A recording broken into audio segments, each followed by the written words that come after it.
Bismillahirrahmanirrahim. Assalamualaikum warahmatullahi wabarakatuh. Pada kesempatan kali ini saya akan membahas tentang Ibnu Khaldun, sang bapak sosiologi dan ilmu sejarah.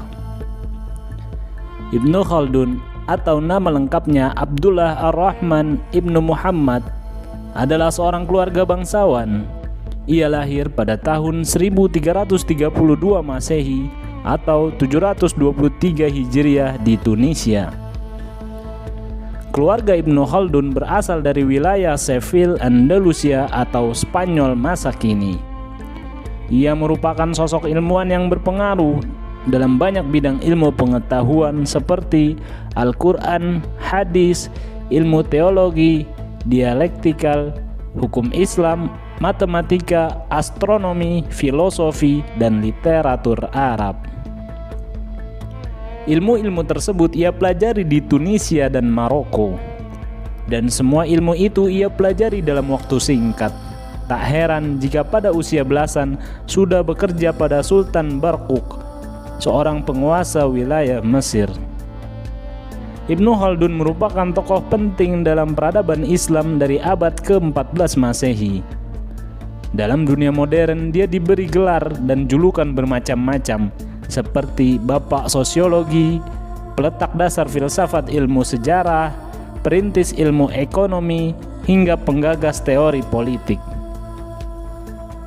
Sejak muda, Ibnu Khaldun sudah terbiasa berhadapan dengan berbagai intrik politik antar penguasa wilayah. Kala itu Afrika Utara dan Andalusia sedang diguncang peperangan. Saat usianya ke-21, Ibnu Khaldun diangkat menjadi sekretaris Sultan Al-Fadl dari dinasti Hafs yang berkedudukan di Tunisia.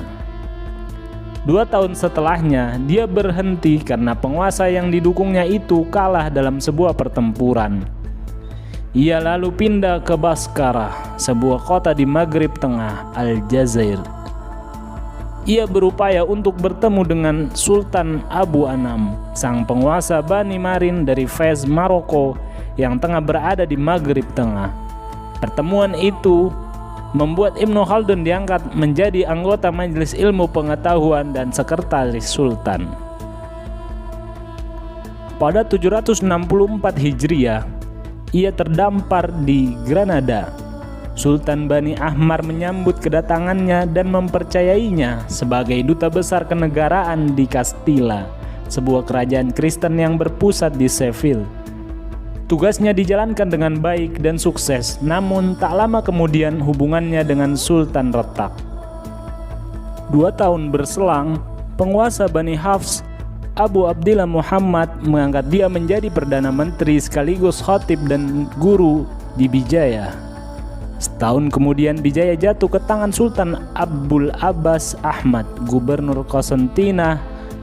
Ibnu Khaldun lalu hijrah ke Baskarah.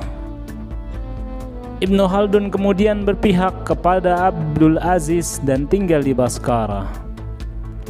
Tak lama kemudian Tilmisan kembali direbut Abu Hammu. Ia lalu menyelamatkan diri ke Fez, Maroko pada 774. Saat Fez jatuh ke tangan Sultan Abul Abbas Ahmad, ia kembali pergi ke Granada buat yang kedua kalinya.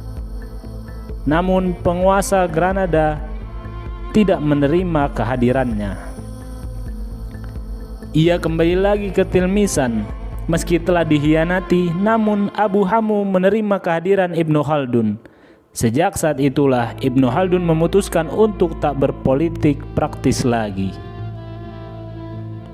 Ibnu Khaldun lalu tinggal di Qa'lat Ibnu Salamah selama 4 tahun dan menetap di tempat itu sampai tahun 780 Hijriah.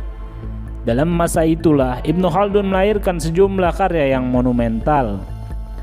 Diawali dengan menulis kitab Al-Muqaddimah yang mengupas masalah-masalah sosial manusia. Muqaddimah merupakan karya yang melejitkan nama Ibnu Khaldun dalam peta peradaban Islam. Buku ini dianggap sebagai uraian yang paling sistematis tentang seluk-beluk ilmu sosial. Lantaran itu, pembacanya dapat memahami secara mendalam situasi dunia muslim dalam abad pertengahan. Ibnu Khaldun juga menulis kitab Al-Ibar pada 780 Hijriah. Ibnu Khaldun sempat kembali ke Tunisia. Di tanah kelahirannya itu, ia sempat merevisi kitab Al-Ibar. Buku itu mencatat momen penggambaran karirnya. Buku Al-Ibar merupakan sumbangsi penting darinya bagi kemajuan ilmu pengetahuan di seluruh dunia. Buku Al-Ibar pernah diterjemahkan dan diterbitkan The Slant pada 1863 dengan judul Les Prolegomènes de Ibnu Khaldun. Dr. Brian S. Turner, guru besar sosiologi di Universitas Aberdeen, Skotlandia, dalam artikelnya The Islamic Review and Arabic Affairs 1970-an mengomentari sejumlah karya Ibnu Khaldun. Turner mengatakan, tulisan Ibnu Khaldun tentang sosial dan sejarah merupakan satu-satunya karya intelektual yang diterima dan diakui di Barat. Tulisan-tulisan sosial sejarah dari Ibnu Khaldun hanya satu-satunya dari tradisi intelektual yang diterima dan diakui di dunia Barat, terutama ahli-ahli sosiologi dalam bahasa Inggris, ujar Turner. Selain terkenal sebagai penulis sejarah dan manusia, Ibnu Khaldun juga dikenal sebagai seorang kritikus sejarah yang disegani.